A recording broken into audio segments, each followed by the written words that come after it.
Hello, my name is Caralee Dunbabin. For those of you who've never met me before, this is just a short little video that we'd like to do to kind of show you some sales techniques for selling different types of handle designs on shears. When we're at shows, I would say the number one request we get, or the number one question we're asked, is about swivel shears. You know, what do they do? How do I use them? Why would I buy one? And I think that's something that, as shows are diminishing, I think that's a place where you distributors really have an opportunity to educate the stylist and to help her as well. And so some things I'd like to show when I'm demonstrating a swivel to a stylist, the things that I like to point out to them are, first of all, that there is a very natural hand position on most swivels. It's a crane position, and what that means is that the stylist is not having to move her finger or thumb to grip that shear. So there's really no tension on her hand when she's holding that shear. The spacing between the finger and the thumb ring means that as she opens and closes that shear, she's doing about 35 to 40% less movement than she would on a traditional shear where she is bringing her finger and thumb together. What that means is she's going to have less fatigue in her thumb and the base of her hand. Then the swivel. Swivels, most stylists, when they're blunt cutting, their wrist is slightly bent to be perpendicular with their body or parallel with their body. Their shoulder and their elbow are up in the air, and that's what creates a lot of tension for them. On a swivel, what you do is that the stylist is now going to move that swivel, and the resulting movement is that her wrist is straightened, her shoulder and elbow drop. So I'm going from a traditional shear to a swivel shear. And what that looks like in the back is that here is the finger position on a traditional shear that's parallel with the shear. I'm turning it so that it's perpendicular with the body of the shear. And that can be also shown to them in terms of point cutting. When I'm normally point cutting with a regular shear, here again, my shoulder and my elbow are elevated. There's a lot of tension on my arm because that's how I gain control to feather bangs or feather sides or that kind of thing. With the swivel, it turns. That allows me to drop my shoulder and elbow, put my arm parallel to my body and brace it against my body so that I really have hardly any tension at all on that arm and on my hand. From the other way, it looks like a traditional shear like this, turned, so that now she has better control than she had before without nearly the amount of work. So if you can kind of show stylists that they turn like this, and you almost may have to make sure that they maintain their finger position on this side of the shear and just move their thumb. And a lot of times that will be enough to show them, they will get the idea of, oh, I can see what this does. And then the point cutting is a further demonstration for them.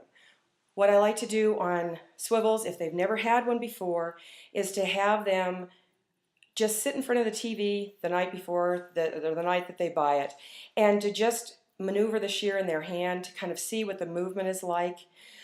I think it's a good idea to do their first haircut at home so that they kind of have an idea how this is going to work before they actually get to the salon. Nothing worse than sitting there going, oh, look how that works. Looks like you've only been doing this for 2 or 3 days. It also is a good idea to make sure, if you're selling this to a stylist who has carpal tunnel or bursitis or tendonitis or any of those kinds of problems, usually it makes such an enormous difference to them pretty quickly that they will continue to use the swivel, and even if there is a learning curve to it, so it's going to take a little bit of time before they build up the speed and the accuracy that they normally have. But they are motivated because it is taking away pain or taking away numbness. I've had a lot of stylists that have canceled surgery because of it, or had surgery, still had pain, still had numbness, and this allowed them to go back to work virtually pain-free. So they have the motivation to stick with it and make sure that they use it. A lot of stylists who are just like, oh, it's like a cool thing, I think I'd like to do that, sometimes they're not as motivated. And so sometimes that's when you get a phone call saying, I just can't use these, I don't like them, I want to, I don't want to keep them. With a swivel particularly, it's a good idea. You'll sell more swivels if you do have some kind of a return policy. Maybe give them a week or 10 days so that they don't feel like, hey, I'm going to be stuck with this thing and I'm not willing then to take a chance on it. Because I would say that at least 95% of the time, your stylist will keep the shear, will fall in love with it. In fact, the worst thing about a swivel, in my opinion, is it ruins her other shears for her because she finds out that I can't use these the same way. They don't move for me. I have to move for them. And that's the benefit of the swivel. You also know that there's a lot of double swivels on the market now. So not only is the scissor turning this way, but the ring is also turning this way. We've sold these to a lot of younger gals and guys just coming out of school. And they, it's like anything. It's like computers or whatever. The younger you are, the easier it seems to be that you take to it. But even a lot of older stylists, particularly if they've used a swivel already, will grasp the benefits of even more freedom of movement.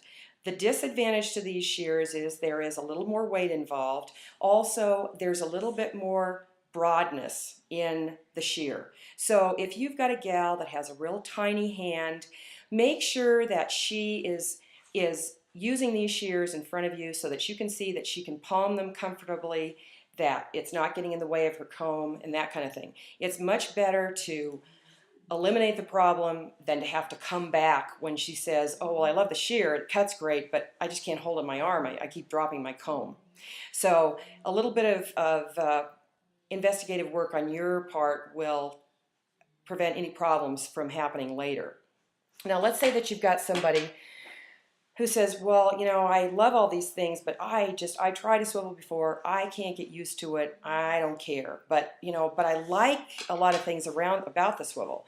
That's one reason we came up with the Echo shear, was because it incorporates a lot of the benefits of the swivel. It's got the crane handle, it's got the spacing, and the thumb is bent down very severely. So what that allows a stylist to do is to grip that shear instead of having her elbow and shoulder up like this.